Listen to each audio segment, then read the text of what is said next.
Watchman on the Pod. We are going to begin our new book reading, History of Romanism by John Dowling, 1807 to 1878. We are in Book 1, Chapter 1, and Book 1 is entitled Popery in Embryo. From the earliest corruptions of Christianity to the papal supremacy, AD 606. Chapter 1. Christianity, primitive and papal. The blessed founder, he's got these paragraphs, forgive me, but these paragraphs are like numbered. I've never seen that before. So 1. The blessed founder of Christianity chose to make his advent among the lowly and the despised. This was agreeable to the spirit of that holy religion which he came to establish. There was a time when a multitude of his followers, astonished and convinced by the omnipotence displayed in his wondrous miracles, were disposed to take him by force to make him a king. But so far from encouraging their design, the inspired historian tells us that he departed again into a mountain himself alone. John 6:15. In reply to the inquiries of the Roman governor, he uttered those memorable words, "My kingdom is not of this world." And his whole conduct, from the manger to the cross, and from the cross to the Mount of Ascension, was in strict accordance with this characteristic maximum of genuine Christianity.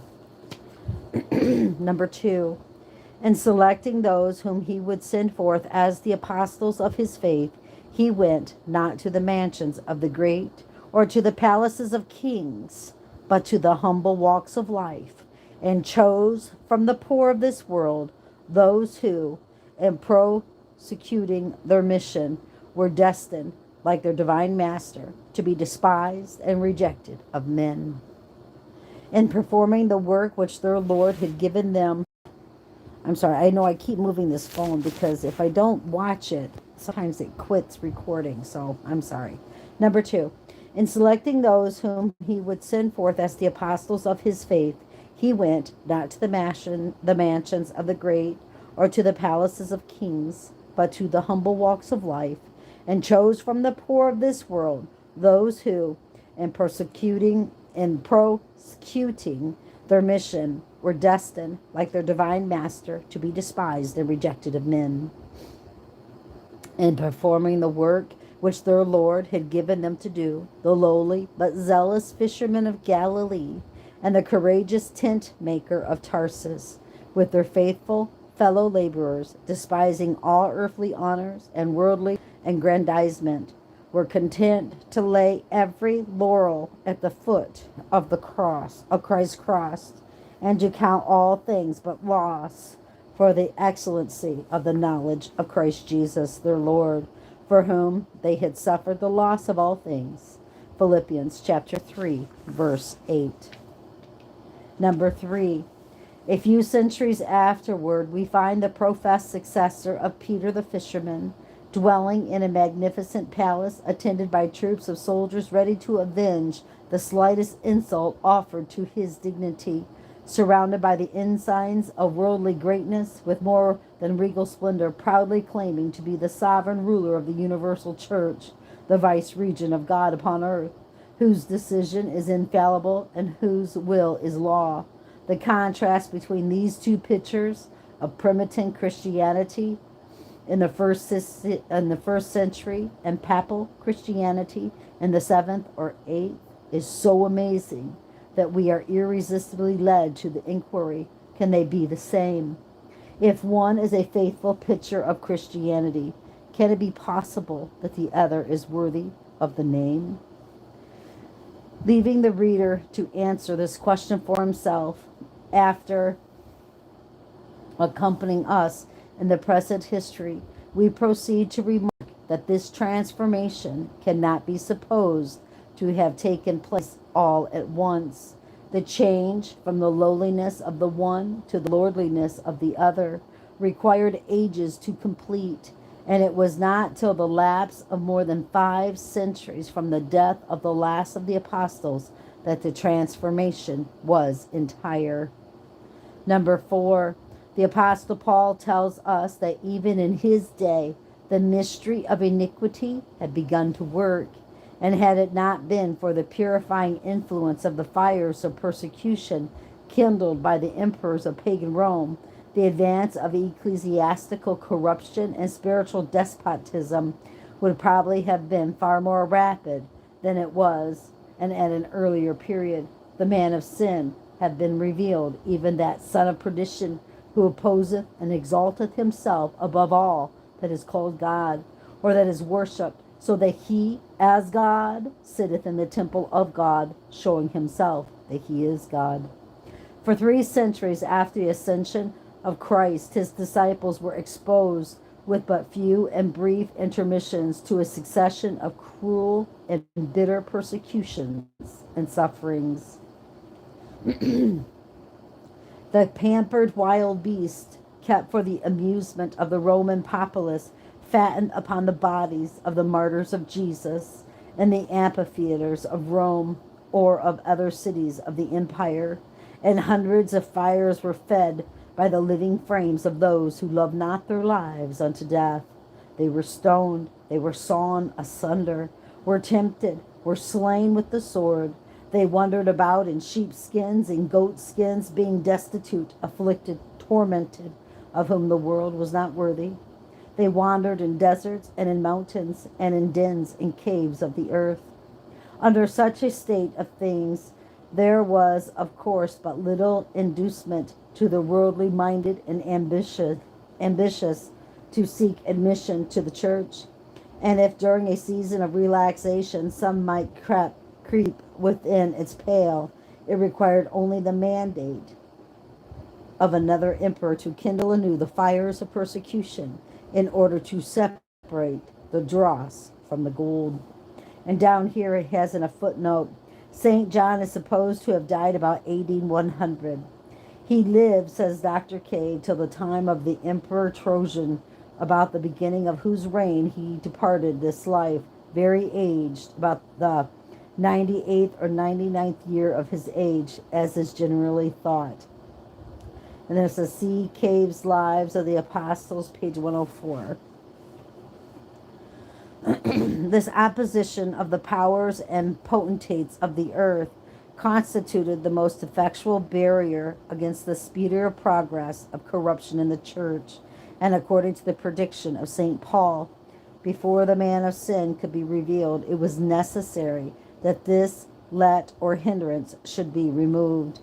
It can scarcely be doubted that the apostle referred to the continuance of persecuting pagan Rome when he said, "And now ye know what withholdeth, that he might be revealed in his time. For the mystery of iniquity doth already work.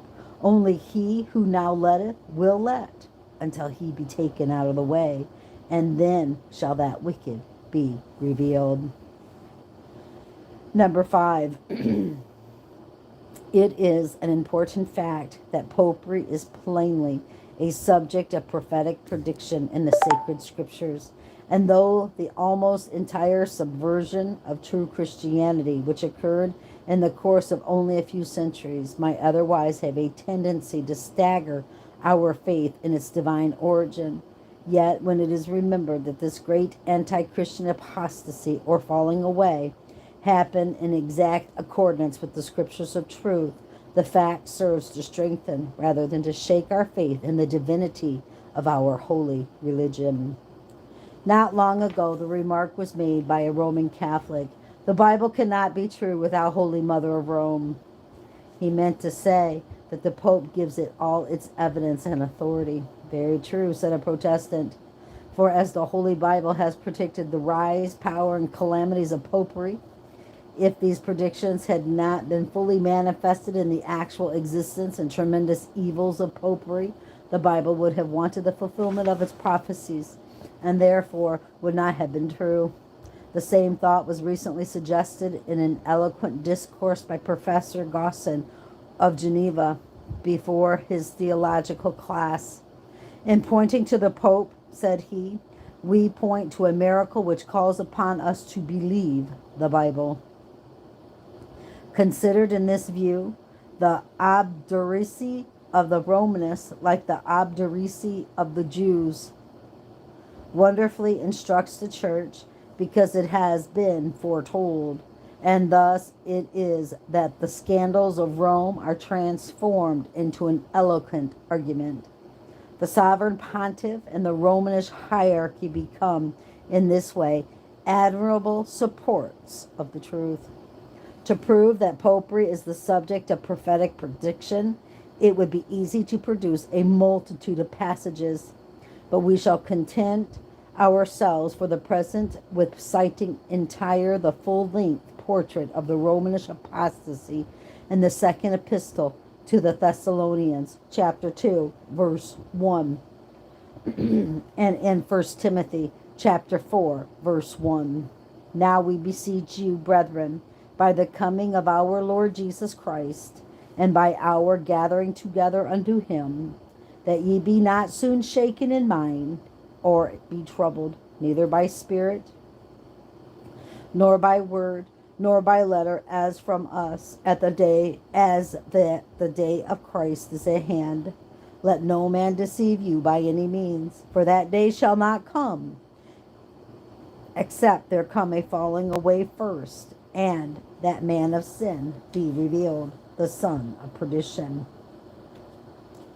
who opposeth and exalteth himself above all that is called God, or that is worshipped, so that he, as God, sitteth in the temple of God, showing himself he is God.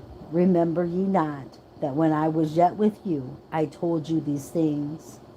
And now ye know what withholdeth, that he might be revealed in his time. For the mystery of iniquity doth already work. Only he who now letteth will let, until he be taken out of the way. And then shall that wicked be revealed, whom the Lord shall consume with the spirit of his mouth, and shall destroy with the brightness of his coming. Even him whose coming is after the working of Satan, with all power and signs and lying wonders, and with all deceivableness of unrighteousness in them that perish, because they receive not the love of the truth, that they might be saved. Now the Spirit speaketh expressly, that in the latter times some shall depart from the faith, giving heed to seducing spirits and doctrines of devils, speaking lies in hypocrisy, having their conscience seared with a hot iron, forbidding to marry, and commanding to abstain from meats which God hath created to be received with thanksgiving of them which believe and know the truth. How accurate is this inspired portrait of the great apostasy of Rome, although penned 5 or 6 centuries before its complete development. Aside from the accurate symbolic descriptions of the same power in the prophecies of Daniel and the Revelations, these 2 passages alone constitute a complete prophetical picture of the papal Antichrist, in which every feature, every lineament is drawn to the very life, nor is this to be wondered at, for it was sketched by the pencil of omnipotence itself. It is obvious that the wicked power which is in the former of these passages is the subject of the apostles' discourse, and denominated the man of sin had not then been fully displayed, and that there existed some obstacle to a complete revelation of the mystery of iniquity. The apostle uses a particular caution when hinting at it, but the Thessalonians, he says, knew of it, probably from the explanation he had given them verbally when he was with them. It can scarcely be questioned that the hindrance or obstacle referred to in these words was the heathen or pagan Roman government, which acted as a restraint upon the pride and domination of the clergy, through whom the man of sin ultimately arrived at his power and authority, as will afterwards appear. The extreme caution which the apostle manifests in speaking of this restraint renders it not improbable that it was something relating to the higher powers.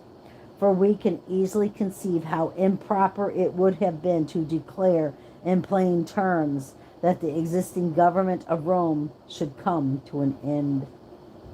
There is a remarkable passage in Tertullian's Apology that may serve to justify the sense which Protestants put upon these verses, and since it was written long before the accomplishment of the predictions, it deserves the more attention.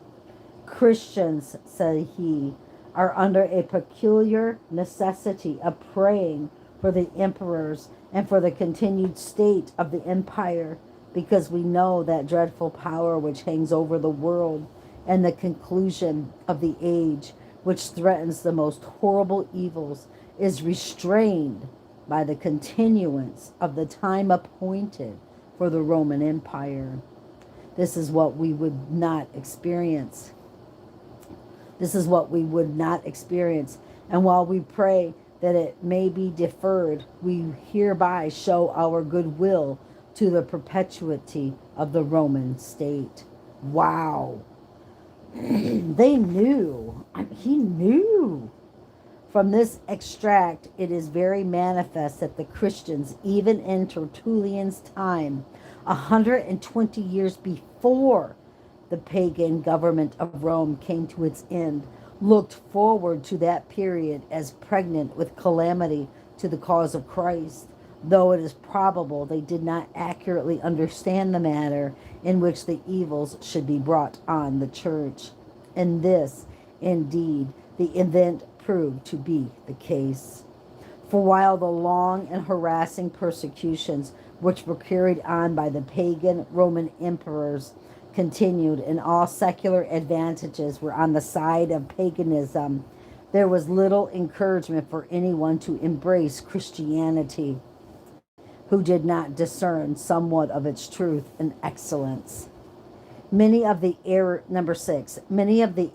indeed of several centuries, the fruit of vain philosophy, paved the way for the events which followed. But the hindrance was not effectually removed until Constantine the emperor, on professing himself a Christian, undertook to convert the kingdom of Christ into a kingdom of this world by exalting the teachers of Christianity to the same state of affluence, grandeur, and influence in the empire as had been enjoyed by pagan priests and secular officers in the state. The professed ministers of Jesus, having now a wide field open to them for gratifying their lust of power, wealth, and dignity, the connection between the Christian faith and the cross was at an end.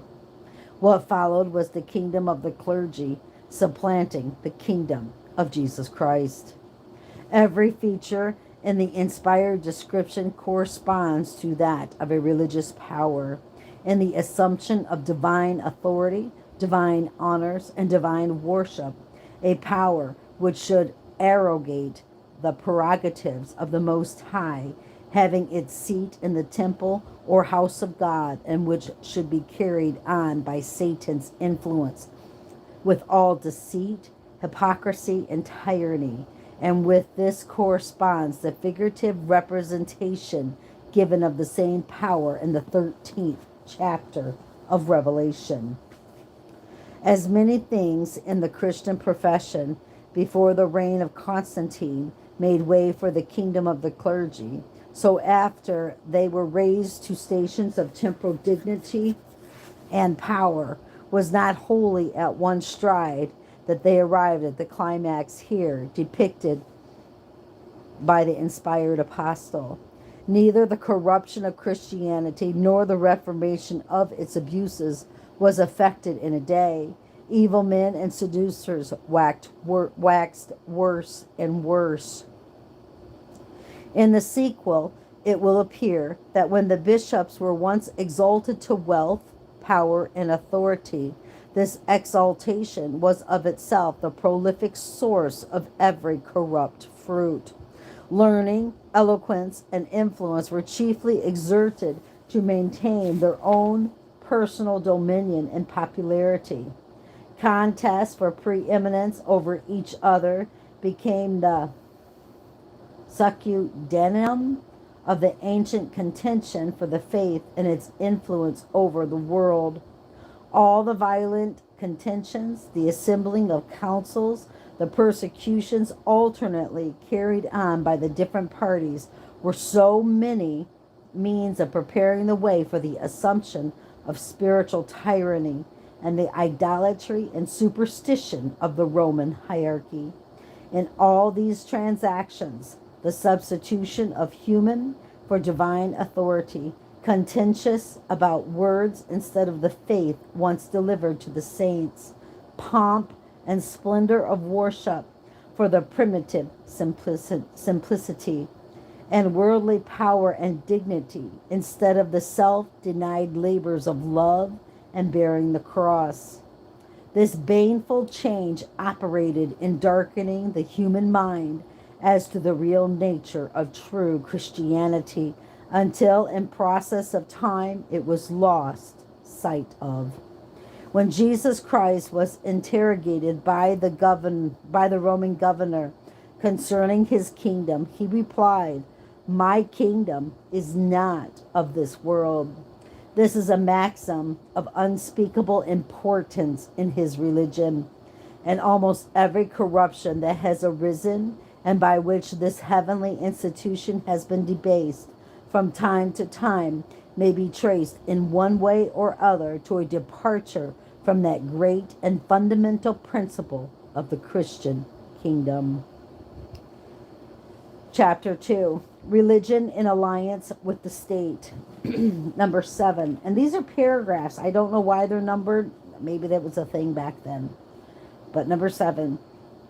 It was owing to forgetfulness or disregard of the important principle mentioned at the close of the last chapter, that Christ's kingdom is not of this world, that the Emperor Constantine, soon after his remarkable and some supposed miraculous conversion to Christianity in the year 312, took the religion of Christ to the unhallowed embraces of the state, assumed to unite in his own person the civil and ecclesiastical dominion, and claimed the power of convening councils and presiding in them, and of regulating the external affairs of the church.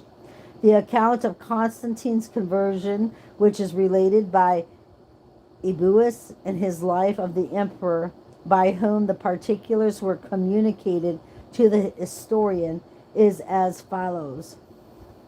At the head of his army, Constantine was marching from France into Italy, oppressed with anxiety as to the result of a battle with Maximinus, and looking for the aid of some deity to assure him of success, when he suddenly beheld a luminous cross in the air with the words inscribed thereon, "By this overcome." Pondering on the event at night, he asserted that Jesus Christ appeared to him in a vision and directed him to make the symbol of the cross his military ensign. Different opinions have been entertained relative to the credibility of this account. Dr. Milner receives it, though in evident inconsistency with his creed. Mosheim supposes, with the ancient writers Sozomen and Rufinus, that the whole was a dream. Gregory, Jones, Hawes, and others reject it altogether, and Professor Gessler, with his usual accuracy and good sense, reckons it among the legends of the age, which had their origin in the feeling that the final struggle was come between paganism and Christianity. For my part, I have no hesitation in regarding the whole as a fable. It was not till many years after it was said to have occurred that Constantine related the story to Ubis, and in all probability he did it then by the instigation of his superstitious mother Helena, the celebrated discoverer of the wood of the true cross, at Jerusalem, some 250 years after the total destruction of that city and all that it contained, and the disappearance of the identity of its very foundations under the plowshare of the Roman conqueror Vespasian, I can't say his name. The subsequent life of Constantine furnished no evidence that he was a peculiar favorite of heaven, and the results of his patronage of the church, eventually so disastrous to its purity and spirituality, are sufficient to prove that God would never work a miracle to accomplish such a purpose. Number 8. Soon after Constantine's professed conversion to Christianity, he undertook to remodel the government of the church so as to make it conform as much as possible to the government of the state. Hence the origin of the dignities of patriarchs, exarchs, archbishops, canons, praetorians, intended by the emperor to correspond with the different secular offices and dignities connected with the civil administration of the empire. Taking these newly constituted dignitaries of the church into his own special favor, he loaded them with wealth and worldly honors and richly endowed the churches over which they presided, thus fostering in those who professed to be the followers and ministers of him who was meek and lowly in heart, a spirit of worldly ambition, pride, and avarice. And thus was the let or hindrance to the progress of corruption and the revelation of the man of sin spoken of by St. Paul in the remarkable prediction already referred to in a great measure removed. From this time onward, the progress of priestly domination and tyranny was far more rapid than in any previous age. The lofty title of patriarch was assumed by the bishops of Rome, Alexandria, Antioch, and Jerusalem, and also of Constantinople, after the removal of the seat of empire to that city, claiming, according to Bingham, Antiquities B, I think volume 2, chapter 17, the right to ordain all the metropolitans of their own diocese, to call diocesan synods and to preside over them, to receive appeals from metropolitan and provincial synods, to censure metropolitans and their suffragan bishops, to pronounce absolution upon great criminals, and to be absolute and independent one of another.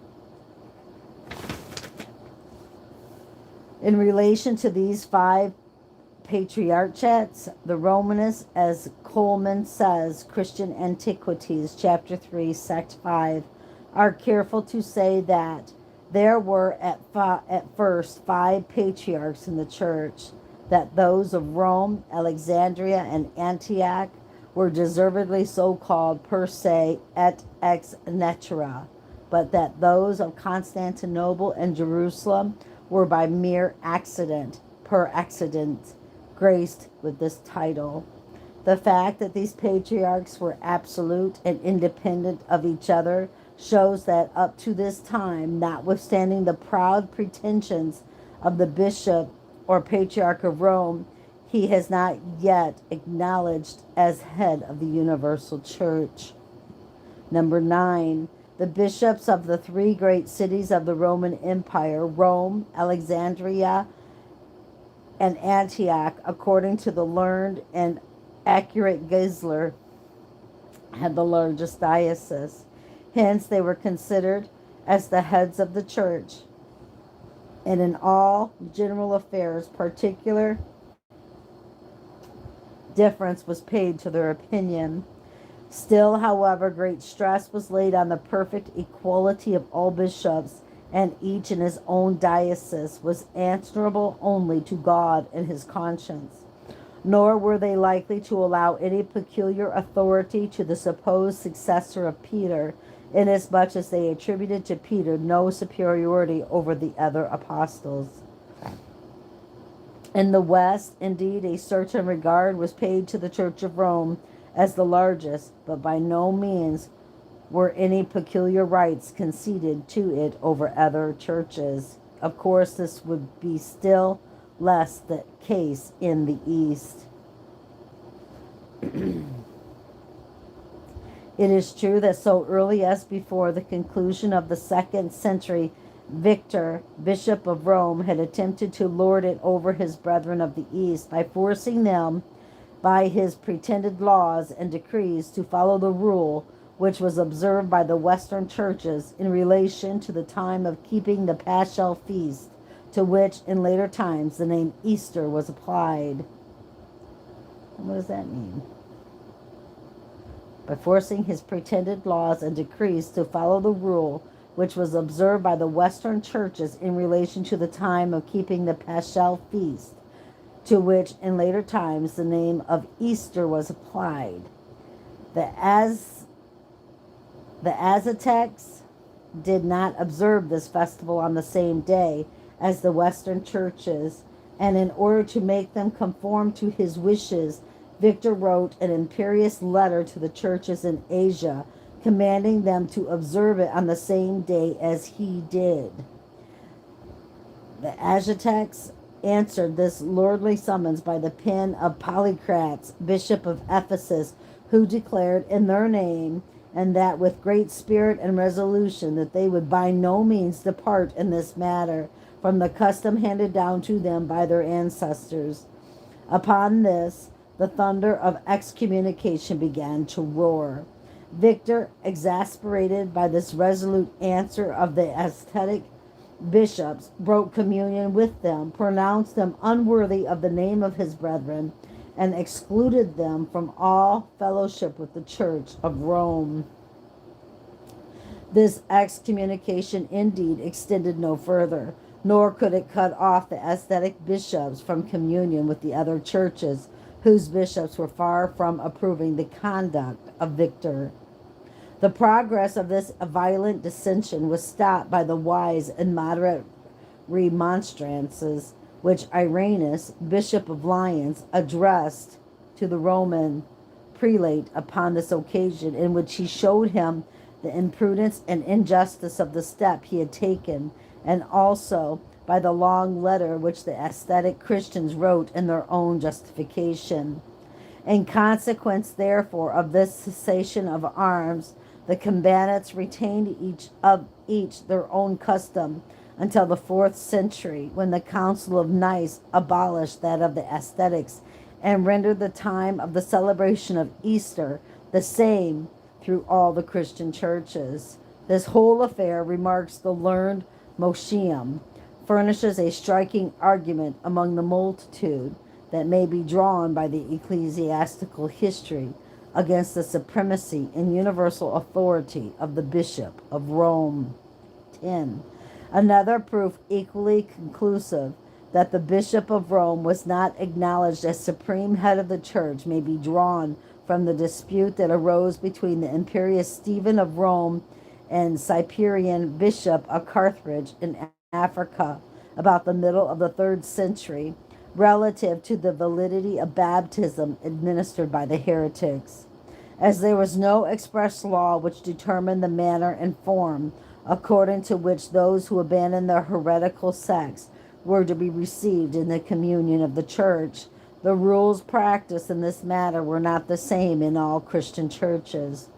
Many of the Oriental and African Christians placed recanting heretics in the rank of catechumens and admitted them by baptism into the communion of the faithful, while the greatest part of the European churches, considering the baptism of heretics as valid, used no other forms in their reception than the imposition of hands accompanied with solemn prayer.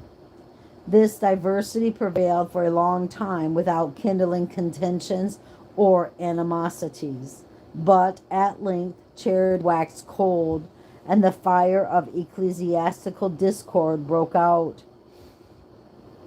In this century, the ascetic Christians came to a determination in a point that was hitherto, in some measure, undecided, and in more than one council established it as a law that all heretics were to be rebaptized before their admission to the communion of the church. When Stephen, Bishop of Rome, was informed of this determination, he behaved with the most unchristian violence and arrogance toward the ascetic Christians, broke communion with them, and excluded them from the communion of the Church of Rome. These haughty proceedings made no impression upon Cyprian, Bishop of Carthage, who, notwithstanding the menaces of the Roman pontiff, assembled a council on this occasion, and with the rest of the African bishops adopted the opinion of the ascetics, and gave notice thereof to the imperious Stephen. The fury of the latter was redoubled at this notification, and produced many threatenings and invectives against Cyprian, who replied with great force and resolution, and in second council held at Carthage, declared the baptism administered by heretics void of all efficacy and validity. Upon this, the choler of Stephen swelled beyond measure, and by a decree full of invectives, which was received with contempt, he excommunicated the African bishops, whose moderation on the one hand and the death of their imperious antagonists on the other put an end to the violent controversy. In relating these quarrels, of course, we express no opinion as to which party was right. In all probability, the heretics whose baptism they questioned were in many cases nearer the truth than either party. Our single object in relating the dispute is to show that so late as the year 256, when the Council of Carthage was held, the decisions of the Bishop of Rome, when they conflicted with the views of other bishops, were not received as authority, and that Saint Cyprian, as he is called by Romanists themselves, could reject his decrees with contempt without forfeiting his title to the honors of subsequent canonization. What greater proof could be required that the blasphemous dogma that the Bishop of Rome is supreme head of the Church and vice-regent of God upon earth had never yet been heard of? He was traveling step by step towards, but he had not yet reached, nor did he attain till more than 3 centuries afterwards, that blasphemous eminence when, according to the prediction of Paul, he opposed and exalted himself above all that is called God or is worshipped. He far surpassed all his brethren in the magnificence and splendor of the church over which he presided, in the riches of his revenues and possessions, in the number and variety of his ministers, in his credit with the people, and in his sumptuous and splendid manner of living. Ammianus Marcellinus, a Roman historian who lived during these times, adverting to this subject, says, "It was no wonder to see those who were ambitious of human greatness contending with so much heat and animosity for that dignity, because when they had obtained it, they were sure to be enriched by the offerings of the matrons, and appearing abroad in great splendor, of being admired for their costly coaches and sumptuous feasts, outdoing sovereign princes in the expenses of their table." This led Protextus, a heathen who was prefect of the city, to say, "Make me Bishop of Rome, and I'll be a Christian too." These dazzling marks of human power, these ambiguous proofs of true greatness and felicity, had such a mighty influence upon the minds of the multitude that the See of Rome became in this century a most seducing object of sacerdotal ambition. Hence it happened that when a new pontiff was to be elected by the suffrages of the presbyteries, I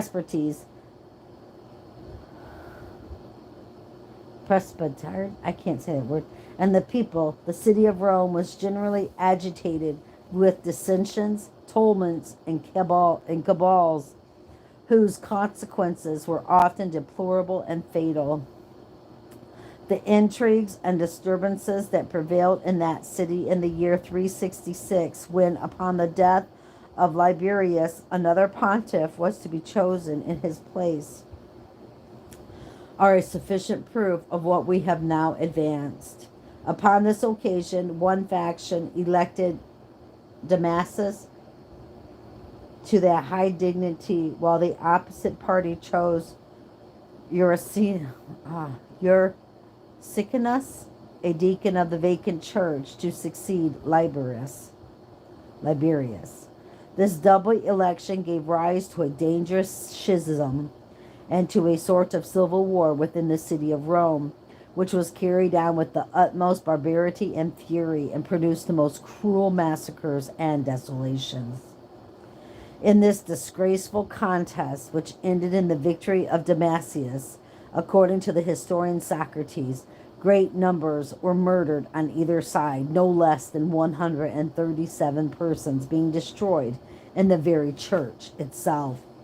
Who does not perceive in these wicked strifes and sanguinary struggles a proof that now that which let or hindered was taken out of the way?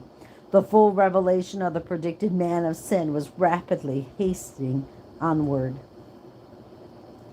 While such an example of the worldly pride and domination was set by those who were looked up to as the heads of the church, it is not surprising that the other bishops partook of the same spirit.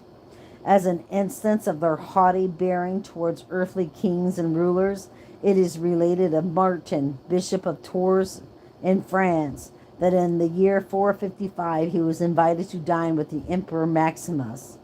When the cup of wine was presented to the emperor by the servant, he directed that it should be first offered to the bishop, expecting, of course, that then he should receive it from the hand of Martin.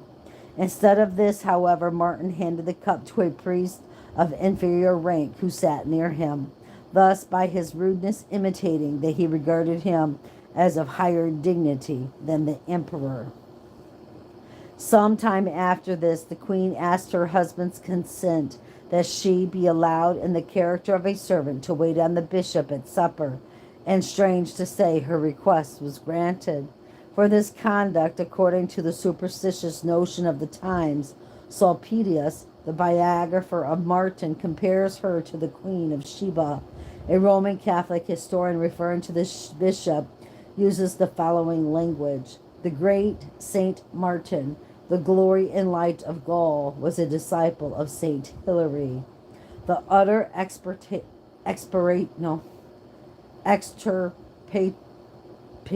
of idolatry out of the diocese of Tours and all that part of Gaul was the fruit of his edifying piety, illustrious miracles, zealous labors, and fervent exhortations and instructions. He was remarkable for his humility, charity, austerity, and all other heroic virtues. Certainly this historian, to say the least, must have had a singular notions of what constitutes true Christian humility. And that is going to conclude that. So it was chapter 1 and 2 of our new book. And very interesting so far. All right, brothers and sisters, keep your eyes on Jesus and your nose in the book, which is the Word of God. And embed the Word of God upon the tablets of your hearts, so you and I will not sin against God or be deceived. Love you all. Bye-bye.